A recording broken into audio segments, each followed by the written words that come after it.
Magandang araw po sa inyong lahat mga kababayan at welcome back dito po sa ating munting channel Pinas News Review, kung saan re-reviewin po natin ang mga mahalagang balita dito sa Pilipinas. Mga simpleng komento sa mga issue dito sa Pilipinas. At eto nga mga kababayan, Abalos at Gibo natameme kay Cathy at Maharlika. Nako, yan po mga kababayan ang ating aalamin at bibigyan ng komento mula po ito kay Taong Kalye. Nasa description lang po ang full video link ng video ito. Subscribe na po kayo. At kung bago ka pa lang at di pa po nakapag-subscribe sa ating munting channel, please don't forget to subscribe. At i-click na rin po ang bell notification para updated ka po sa lahat ng ina-uploads nating reaction video. At ito nga mga kababayan, no?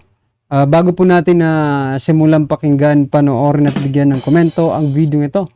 Ito, pasadaan po muna natin yung ilan mahalagang balita ngayong kahapon or kahapon ba itong mga balitang ito. I-try natin, no? Ito mga karibin natin, si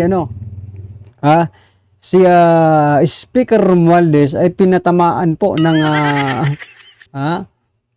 Farmer Federation ba ito? Ito. Oh, yan, Federation of Free Farmers, yan mga kambayan ni Leonardo Montemayor. Yan, ha? Ano po ang sinasabi dito ni Sir?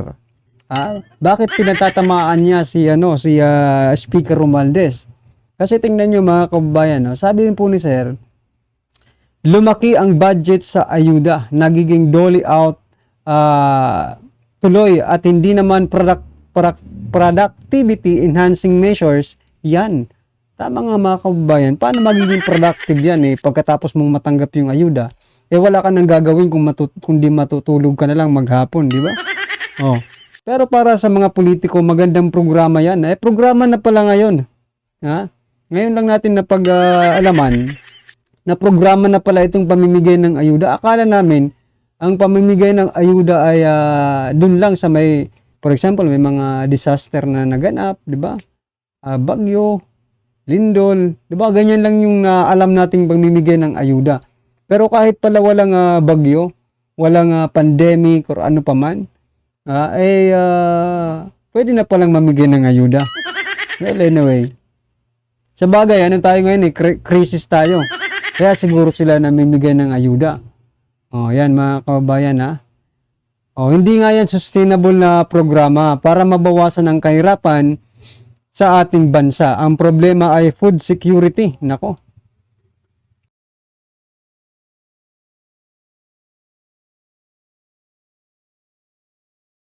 So yan mga kababayan, food security. There has to be more effective programs in addition to reasonable dolly out programs. Yan mga kababayan. Tama naman po talaga si Sir. Ang problema ay food security. Bakit hindi kayo mag-focus? Gumawa kayo ng mga batas, no? Kasi kayo naman ang gumagawa ng batas para magkaroon ng food security ang mga Pilipino, di ba? Pero eto nga lang Eto si Speaker Romualdez, eto mga karibin natin, no. Nangako, Speaker sees rice price going down to 29 to 34 pesos per kilo, in August. Ano na ba tayo? August na tayo ngayon at nangangalahati na po tayo ng August. At hindi pa rin po natin nakikita yung sinasabi ni Speaker Romualdez na 29 to 34. Instead, magkano na po yung kadiwa nila? 59 mga kababayan. 59 ba? 49 yung kadiwa nila. Nasaan po yung 29 at 34 pesos na kilo ng bigas? Wag kasi kayong sabagay, meron pa naman silang kailan pa to? 15 days, no? Meron pa silang 15 days para ma-comply itong kanilang sinasabi ni Speaker Romualdez. Okay? At ito pa. Si Dilima mga kababayan, talagang hindi na paaawat sa pagbira sa mga Duterte. Ito, birahin din po natin, banatan rin po natin itong kanyang statement, no? Naglipa na naman ang mga pro-China article. So what? And propaganda post, both direct and subtle. Yan. Nakakasuka sa pagtatrahedor sa ating sariling bansa, sa sarili nilang bansa. Hindi wow. Sino ba talaga ang nagtrahedor de Lima? Sino ba talagang trahidor sa bansa? Ikaw? Or yung sinasabi mo? Ito talaga, pinatamaan niya talaga si BP Sara eh. BP Sara Duterte, current posturing and runs may siya eh, may also be China-induced. She is being groomed as the Manchurian candidate for 2028. Like her father was in 2016, mga kababayan. Tapos sinabi niya, huwag tayong papayag na may mayagpag at dumami pa ang mga traidor, lalo na sa ating gobyerno. Oh my goodness. Mga Dilima, attorney ka, di ba? Dilima. At isa kang Justice Secretary. Pero bulag ka sa katotohanan. Yan pong ito. Bulag ka po sa katotohanan. Kasi dapat kung talagang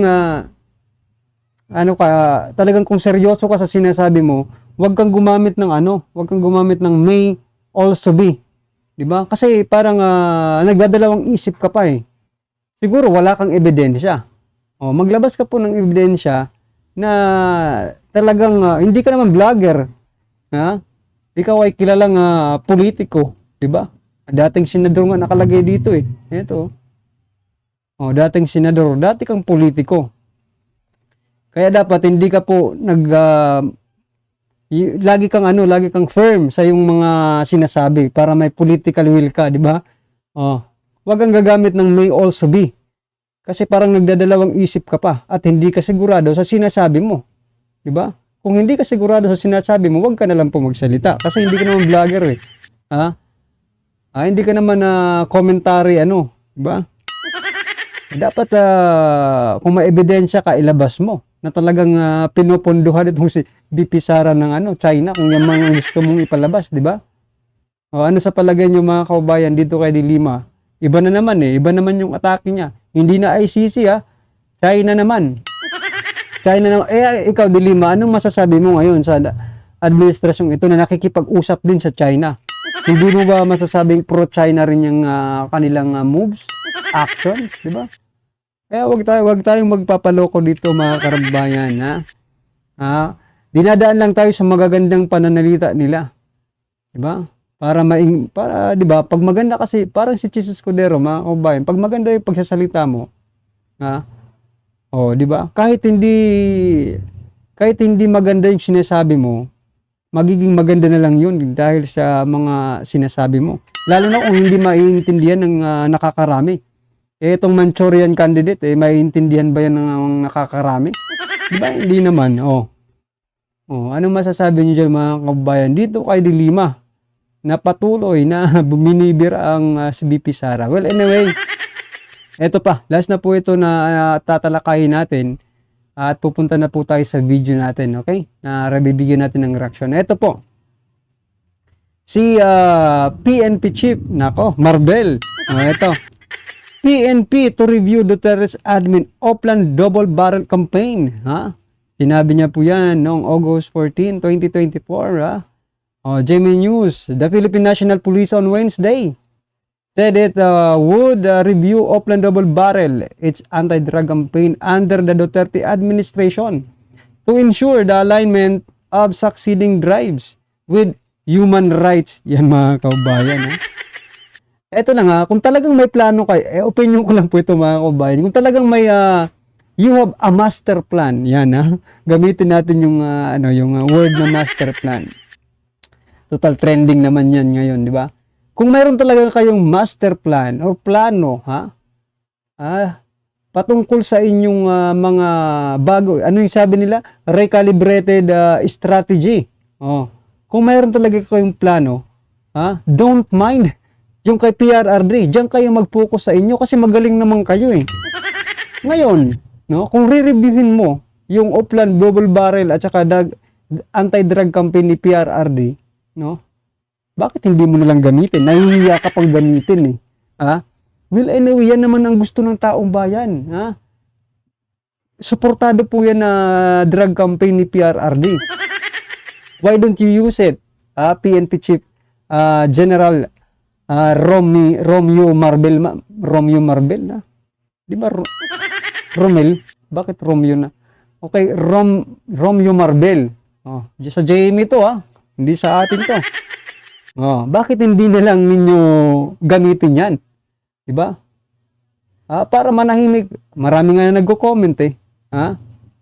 Sabi nila, okay naman yung ano, di ba? Yung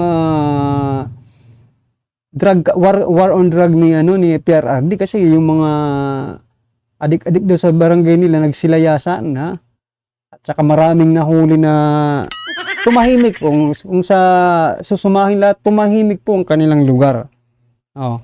Kaya mga kababayan, mukhang mag-iiba ng strategy ang ating PNP. At pinag-aaralan po nila yung Oplan Double Barrel at Anti-Drug Campaign ni dating Pangulong Duterte, para daw siguraduhin na magtatagumpay ang kanilang strategy na mayroong human rights, mga kababayan. Nako, kaabang-abang po yan kung anong mangyayari. Ano sa palagay nyo, mga kababayan? Bakit hindi na lang nila gamitin at umamin na lang sila na hindi talaga nila kaya yung di ba? Yung ganitong without war on drugs. Kasi hindi na, pag wala talagang war on drugs, mga kababayan, payapa yan eh. Mapayapa po ang transaction dyan. Well, anyway, mga karibin natin, ano man ang inyong reaction dyan, comment na lang po sa baba. At eto na nga, sama-sama at sabay-sabay po natin pakinggan. Panoorin at bigyan ng komento ang video ito. Eto na po.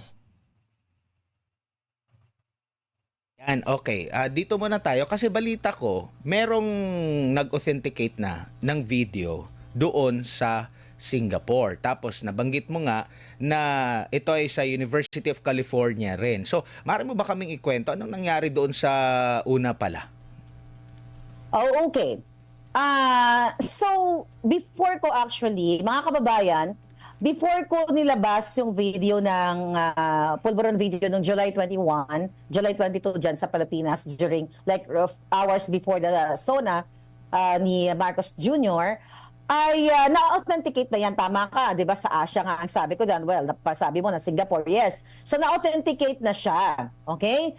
The problem with that authentication, nung nalaman ng company, okay, na forensic agency na yon, na nalaman nila na si Marcos Jr., yung subject, okay, hindi sila pumayag na i-release yung report. Oh. Okay? So, hindi pumayag sila na i-release yung report, pero sinabi nila na it's not tampered, walang editing, it's authentic, na yung video na yon is walang hindi kinat or kung ano pa mga dinistrong car or whatever. So it's authentic, it's genuine, it's perfect. And so ngayon, oo. Yeah, tuloy ko. Sorry, sige. Tuloy ko yung tungkol sa dito. So ngayon, sabi ko sa sarili ko, I want to prove to the people na may hawak ako, at least ako, kasi ayaw i-release yung paperworks doon eh. Ayaw nila i-release. So sabi ko, mga kababayan, I will try here dito sa Amerika. So yan, mga kababayan, ang tanong, bakit hindi po inirelease, no, nitong kumpanyang ito yung resulta ng forensic ba yan, di ba? Result. Baka tinawagan. Or baka silang tumawag, may gusto rin yata magkapera nitong kumpanya ng malaki-laking pera eh. Yan ay opinion lang natin. Dalawa kasi ang posibleng mangyari. May tumawag. Pero ang question mark, pag may tumawag, paano nila nalaman? Di ba? Paano nila nalaman na sa kumpanyang yan, pina-authenticate, diba? Pina-examine. Ang pangalawang pwedeng mangyari, tumawag po itong kumpanya at sa kung sino man yung nasa video, mga kababayan, at nakipag-negotiate. Nako.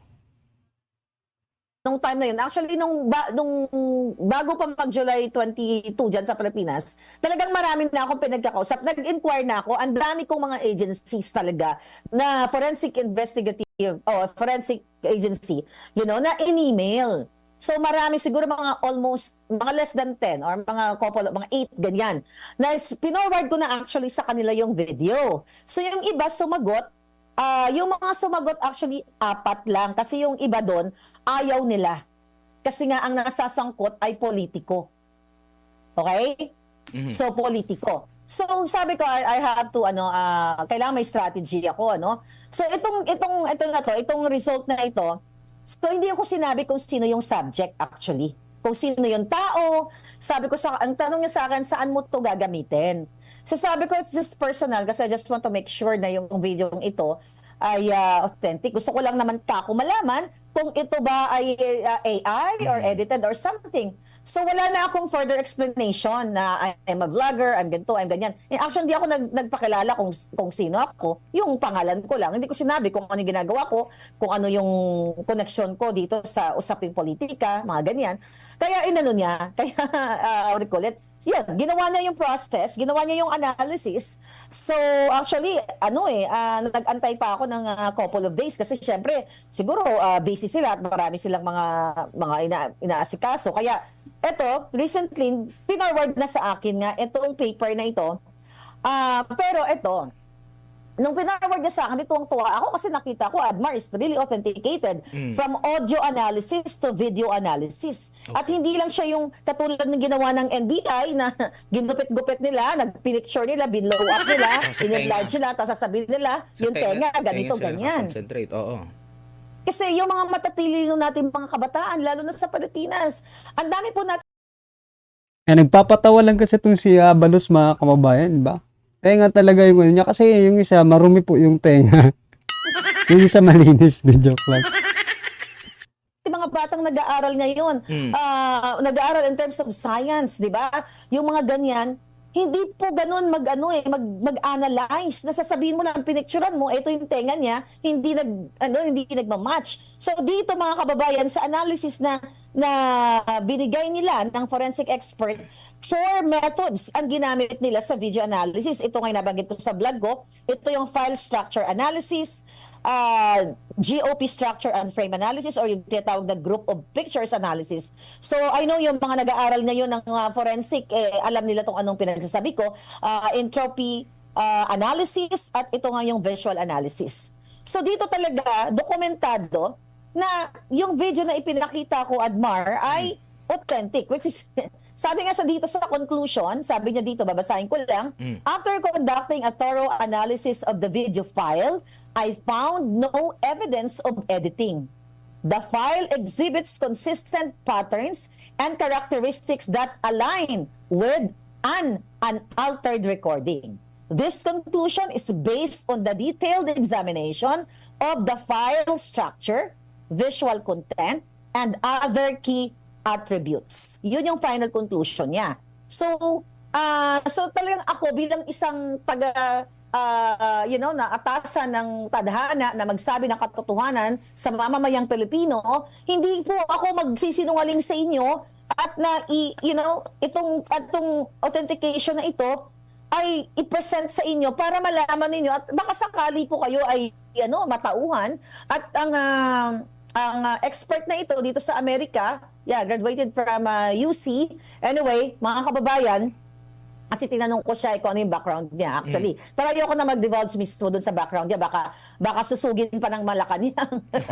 Baka susugin pa nila, So, napatunayan natin na mali ang NBI, mali ang DND, mali ang Rappler na sinasabi nilang face swap, mali ang gobyerno ni Bangag na ito ay deepfake. So, eksperto na po ang magpapatunay. Then, it's up to them kung paano sila ngayon naghanap ng ekspertong totoo kung sa Amerika man. Kasi sa Pilipinas, walang eksperto dyan dahil nababayaran. Kung may marunong man dyan, at least merong isa, dalawa na lumabas talaga na forensic analyst na gagawin niya yung kabutihan.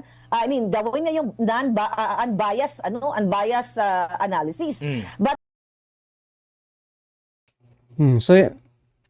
So yan mga kababayan, for example, totoo itong sinasabi niya. For example lang hindi po natin sinasabi na totoo na ito kasi hindi pa naman na ipapalabas dito na sa Pilipinas at hindi pa rin nakikita yung dokumentong yan. Pero sinasabi po ni Mama Maharlika na authentic yung video. Now, sa part naman po ng Pilipinas tayo bigay ng komento. Ano naman ang gagawin ngayon ng Kongreso? Diba? Ng Senado. Dahil nga ito, allegation na naman po ito na totoo itong video ito. Ngayon, kung totoo po ito, Or sakali, di ba, yung iba nga, iniimbestigahan nila without thinking it is true or not, di ba? Di ba dyan sa Senado, hindi pa nga alam kung totoo o hindi. Kaya nga iniimbestigahan nila. Bakit itong isyong ito ay hindi nyo imbestigahan? Alamin nyo kung totoo or hindi. Ha? Gamitin nyo yung resources ng gobyerno, ha? Para malaman kung totoo ba ito o hindi. Kasi napaka ano po nito. Napakamalaking question mark, no? Kung totoo po ito, bakit nyo pinapayagan, no? Bakit nyo pinapayagan to? Ha? Malaking insulto po ito dito sa ating armed forces, sa ating PNP, no? Sa ating military, sa ating army, sa lahat ng po ng men in uniform ng Pilipinas. Kasi sila po ay tinutugis po nila ang mga taong katulad dito nagpupulburon, di ba? Itinataya po nila ang kanilang buhay to make sure that the people is safe, mga kababayan. Yung mga Pilipino ay safe, mga karibin natin, sa ganitong mga pagpapulburon. Yan. Oh. Diba? Mas nakakaya po ito. Aba, dapat po yung mga men in uniform natin, sila? Ano bang tawag dito? Utusan nila. Kasi pwede naman siguro utusan, di ba? Utusan nila, sabihin, sir, magpapulburon test tayo. Sabay-sabay, di ba? Well, anyway, mga kababayan, ano naman po ang inyong reaksyon? Komento or kritisismo sa video ito ay comment lang po sa baba para at least alam po ng ating mga kababayan ang inyo pong opinion patungkol dito. Right? Maraming salamat po.